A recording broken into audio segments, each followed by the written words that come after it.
Now, of course, we're not allowed to laugh. Remember, we are not allowed to poke fun. We are not allowed at all to be slightly satirical or, God forbid, have a smile.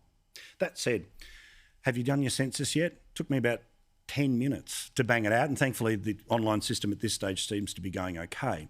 But way back when, and I've got to say thank you to the ABC for highlighting this today, but from the National Sound Archives, they found some old census ads paid for by the Australian government and aired on Australian television to get people to fill out the census back in the 1960s. Now, this might explain why the Greens say what they say about our country, because they still think that Australia in 2021 is the country that told people to do the census like this in the 1960s. Well, the census man delivers a form. I fill it out on the 30th as head of the house. But for heaven's sake, remember, don't post it. He collects it later.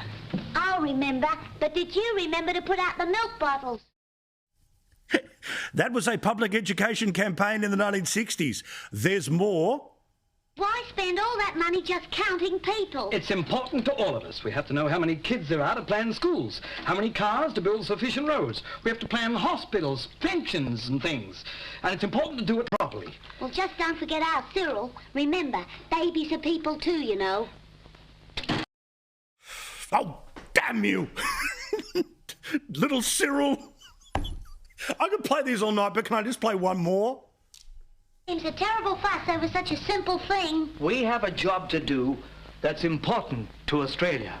It's a very costly job for our country. But when an Australian has a job to do, he does it well. I think that's Bobby Lim. That's amazing.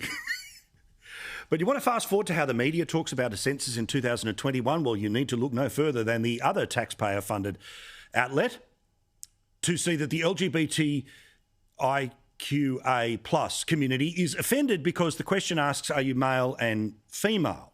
There aren't many other options for the 52 other genders that you can fill out when it comes to non-legal documents like filling out your gender status on Facebook.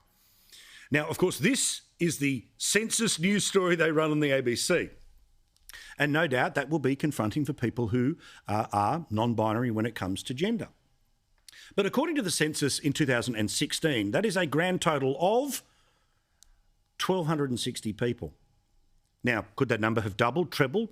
Probably, in the past couple of years. But think about all that conversation we have about non-binary and this and that and different forms and all the rest of it for 1,200 people. And that was the priority today, unsurprisingly, over there at Channel 2.